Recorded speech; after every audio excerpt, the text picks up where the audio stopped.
Hello, welcome back to my channel. If you're new here, then hi! I'm going to do something a little different today, and I'm going to tell you a story. And this is all about Frederick the frog. On the outskirts of a forgotten town, where chimneys cough in their sleep and fences hum lullabies to rust, lies the hollow heap.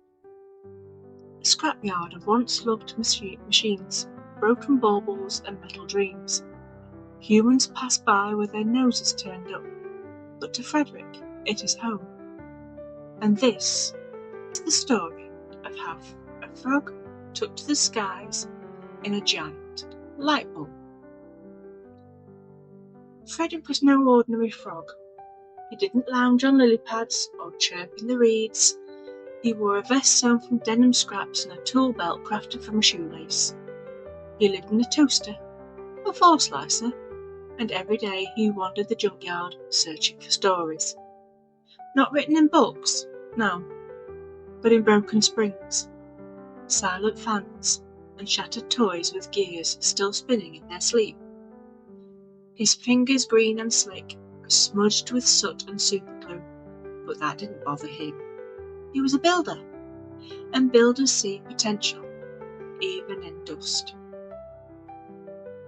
One moon-bitten night, Frederick found it, buried beneath a tower of cracked CDs and old toffee tins. A waterlogged blueprint. The ink had blurred in places, but the shape was unmistakable. A vehicle, one that could roll, bounce, float, and most impossible of all, fly. But what caught Frederick's eye wasn't the balloon on the blueprint. It was what he saw instead. Sitting beside the sketch heap, half buried in sawdust and light, a giant, hollow light bulb. Not a regular bulb, one of those enormous antique ones, cracked at the base, fogged from age, but still catching the moonlight like a crystal dream. And that was it. That was the balloon. That night Frederick drafted new plans inside an old cereal box. Scrapsprite would be unlike anything before. The bulb would become the balloon, the flame, fueled by compost and gas, and an upside-down kettle.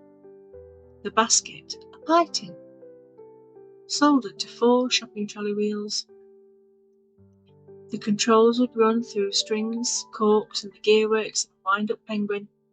And as he wiped soot from his snout, Frederick whispered to his lightbulb airship, "We'll never be trash, we'll be skyward." Launch day. A few squirrels watched from a rusty umbrella stand. A crow cawed judgmentally from atop a broken fan. Frederick stood beside Scrapsprite, now fully assembled. The bulb had been cleaned, reinforced with copper wires and window glue. Inside it, a gentle blue glow pulsed from a handmade lantern, casting stars on the fogged glass. He stepped into the tin can cockpit, strapped in with old seat belts, and pulled the lever. With a gasp of compressed steam, the burner hissed to life. Heat filled the bulb, the glass creaked, and then lift. A slow, strange levitation. The bulb caught the light, gleaming like a rising moon. It bounced once off a hill of a bicycle's wheels, and then up into the twilight. The ground fell away, and the junkyard became a story below. And Frederick, he didn't croak, he laughed. A full-bodied, joy-filled laugh that echoed in the curve of the bulb like a celebration. Scrapsprite soared. Past windmills long stopped turning, over fairgrounds where rusted rides hummed lullabies, through low-hanging clouds that smelled faintly of ozone and old popcorn. Frederick sketched every wonder in his journal. Made from the lid of a CD case, he wrote, "Saw a field of umbrellas, glowing from the earth, a rainstorm garden. Nearly lost Scrapsprite. to a warm swarm of balloon jellyfish, bright but territorial. Traded a biscuit for navigation tips from a mole who claimed to be an admiral. Each night he patched Scrapsprite, a cracked spot in the bulb, fixed with a magnifying lens, a weak joint, strengthened with a spoon handle and ribbon. Every scar became a signature, every dent a memory, and inside that giant glowing bulb, Frederick felt limitless. Now across the wilds whispers drift of a frog in a glowing glass orb, floating past thunderclouds and lightning rivers. Some say they saw him toasting marshmallows on his burner, writing poetry on gum wrappers. Others say he lit the sky during the blackout of Rust Hollow. But Frederick, he isn't chasing fame. He's chasing newness. New lands, new sounds, new scraps. Once a fox with very clean paws asked, "Why a light bulb?" Frederick smiled, tightening a loose wire with a crochet hook. "Because light bulbs aren't meant to fly, but I am." Then he climbed back into the Scrapsprite and vanished into the glowing dusk. So, that was a little story about the little guy who's going to be making this hot air balloon. Frederick built Flight from what the world discarded. What could you create from things that's been left behind? I see scraps and rubbish as something new, something that can be made whole again. If only we as people could be made whole again by sticking scraps together. But I think there's new adventures in everything that I create. I look at a lid or a bottle cap or some piece of wire that's been discarded, and I think, oh, I can put that in that or do this with that. So I do love to put just little bits and bobs together. Now this I'm going to make rope with. I do faff with this a lot. I really should have thought about it and used a different set of holes at the bottom, because these were a bit thin. They kept breaking on me. In the end I ended up doubling them up just to get any sort of rope shape. And I'm going to use these to create the kind of netting around the balloon, the bulb. And the bulb's already burnt out. As you can see, it's quite dark inside there. So I don't need to do anything to the bulb. Some of this isn't coinciding with the story, such as the fact he's not wearing denim for a start. And the balloon is a little bit different, but I got this idea from the story because it's the story I created, and then the images in my head came with the story. I hope that makes sense. I kind of put words together when I see something that intrigues me, and then sort of smush it and faff with it, and it all just comes to some sort of cohesion. And that's what ends up being created. And I think I'm going to do more of this because I really, really do enjoy making things. I mean, it started with the frog and the steampunk, and that really, really tweaked my interest, because that as well, I had a story in my head from that. Admitting it was already a 3D print, but I'd already got the name of the frog, I'd got the name of the gnome, I'd got what I was going to add to it, why I was going to add to it, what the purpose was. And as soon as I got through that, it was like, this. I could do this story, I could do that story. And it's really piqued my interest. And I went down a rabbit hole, and I haven't come out of it yet. So there is going to be another project. It's going to be a rather big project, and it's in the pipelines, because if I get it right in my head, it's going to lead to a lot of other things. But I'm only at baby stage, so for now I'm just going to keep creating things and showing you what I've made. And this was tough. I did have to put some lightweight polymer clay on the base because the bottom of the hot air balloon was too wide, but I also needed something that was not going to be too heavy because I want it to be able to stand upright and not fall over.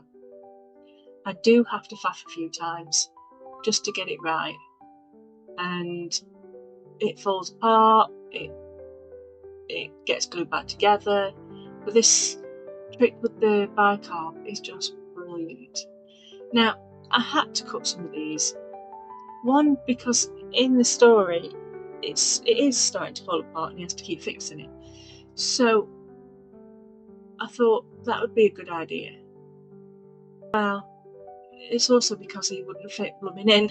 I couldn't get him in, so I had to cut it. And then I realised that one in front of his face was covering his face, so I had to take that one down too. Now, I'd already made the steering wheel and the propeller when I was cooking the actual balloon, because yes, I did put the whole thing in the oven, the ordinary oven, because it wouldn't fit in my little clay oven. So I made some little bits to put in the little one. And yes, you can put glass in your oven at a very low temperature and leave it longer. You just have to be careful because it is very thin glass. And the propeller is going to go on the back, and I have been to the Salvation Army about a month ago, maybe longer, and I got a bag full of bits and bobs, buttons, toggles, sparkles, sequins, old bits of jewellery. It was like £3 for a full bag of rubbish that nobody wants. You know, buttons that you take off clothes that you're never ever likely to put back on again, still in the packets. So these buttons I thought would be ideal as wheels. So this is a all-terrain vehicle. If the weather's too bad, then you can't fly, then you've got the wheels to drive around. Now, you can possibly see there is no engine to this. Use your imagination. It's in the basket. That's because I actually forgot about an engine. I hadn't thought about that bit. But I can tweak it and alter it and do what I need to get that bit to work, so it makes more sense. But I put these wheels on, and it was a bit topsy-turvy, it kept tippling over, so I just had to adjust by pulling one off, I think it was two off, and just angling them a little bit more. And now, with the aid of the powder that I've just forgotten the name of, and I've already said it once, dear, now it stands up straight and it's very tough, very sturdy. And it also leaves it nicely textured. I love it. I put it on the baby wipe to start off with to keep it in one place, because I knew I needed to shift it. And also, once your baby wipe's dried out, then your powder dries out too. What is it called? Oh, you've heard me say it. Is that in that blue pot? Baking soda. Christ. Baking soda. Yeah, that. And everything is now tough as old boots, unless of course my cat decides to knock it on the floor again. I'm sick of fixing stuff because she is a nightmare. The other two don't do it, just her. It's like, oi, I want attention. You're not going to give me attention. I'm going to destroy something. So I'm just filling in the little gaps in between the ropes and using the bicarb just to make sure it's all nice and sealed, and also putting a bit of texture on. So when I go to paint certain bits, it'll be done. So this is the bicarb bit done, and now I'm just going to sweep off the excess with a makeup brush. But this is the bit where I realised it's not quite standing up and it needs to just have a bit of a tweak. So yeah, I have to do more of the bicarb. Do you know what? This glue and that bicarb, it's winner winner chicken dinner, I'm telling you. It's absolutely awesome. I have so got to get another bottle. I think I'm halfway through that. Now, I do have a new air gun. And it worked a treat on the frog and on some of the hot air balloon. Now it won't work. I don't know what it is I've done, but it must be the same thing as the last one. It's definitely me, but I can't figure it out. It's driving me potty. It will not chuck the paint out anymore. And that's when I realised I needed more paint. No, it wasn't. That's when I realised I was holding it wrong. And I hadn't actually switched it on. But I do love this air gun. If I could just get it to work again, that would be awesome. I know I've done something wrong. I just can't figure it out. Brain. Not braining. And I think I used too much paint to start off with. I think you only need to put like a 1 drop. And I'm not even sure if you're supposed to water it down. I don't think you are. But anyway, I finished with that because then I couldn't do any more because it just stopped. Wouldn't play nice. So now I'm dry brushing on some green, and I'm going to use a couple of tones of green. I wanted a black base on the frog first because it shows the texture better. Then you build up with your colours, and obviously I'm using the Grinch green because I love the Grinch green. But I do think I've done the frog a bit different. I think I made him look a bit odd. Made his mouth stick out too much and his eyes are just too boggly. Boggly woggly. Yeah, I think they are. He's not cute. But then I suppose in the story he was never meant to be cute, so we'll have to see. Don't know why I left this bit in of me cleaning up, because you didn't need to see that. But now I'm going to colour. Now I'm going to paint the actual basket. That paint that I'm using is a bit ugh, but it works for why I use it on the basket. Kind of gives it texture and a bit of oomph. And I do want it all a similar colour because it, again, steampunky type thing. Bits and bobs chucked together, and I think it definitely needs more adding to it. But, like in the story, that can happen. Or I can do a new one. If I can find a bulb like that, because we don't seem to have them anymore. Oh, how weird is that? Yeah. Anyway, I digress. You can not see half of what I'm doing, because obviously I'm being all professional and I'm off screen. So, there's that. I am trying to put different tones on of the yellow and the brown, and it's a mustard yellow, and I want the ropes to stand out a little bit more from the actual basket. I want it to be a slightly different colour, but not too much, and I dry brush over the ropes just to give them highlights. Now I have got that hole on the top. That could be for me to actually get it to hang from a ceiling. I haven't quite decided. See, I like the fact it's on wheels so it stands, but I do like the fact it could hang from somewhere. Do you know, if I had my own craft room, I'd have things hanging from everywhere. But unfortunately, half of this room has to be a living room. Seeing as I said half, that means I've kind of overrun half of it with my crafts. Oh, and animals. So yeah, I don't like the eyes. I may end up changing them because they are bugging me, and I may change the mouth. But that's for future me, when I decide what else I might do. Now, I am using acrylic pens to give a bit more detail on the actual baskets and stuff. And that's when I realised that I needed to put another, rope down, that's it, I couldn't think what I'm calling it then.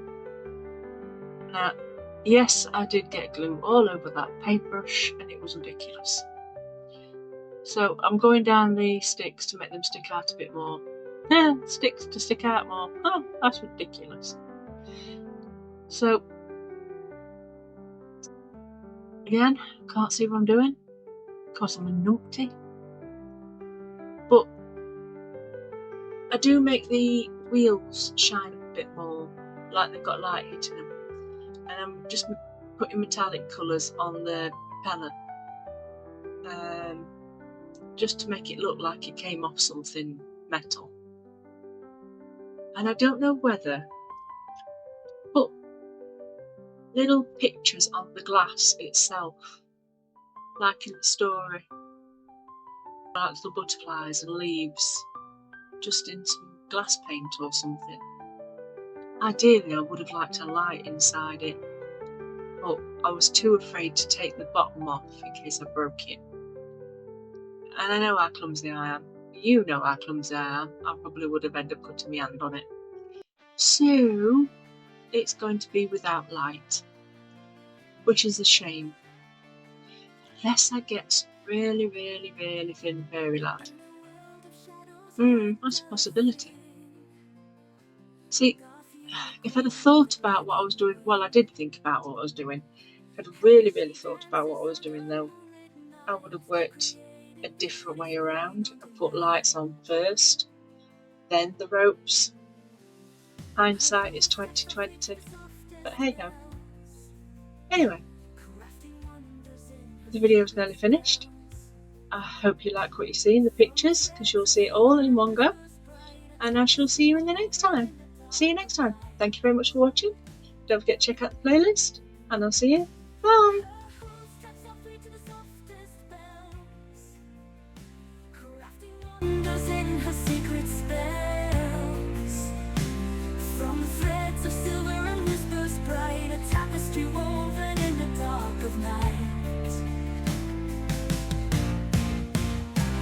Unicorn.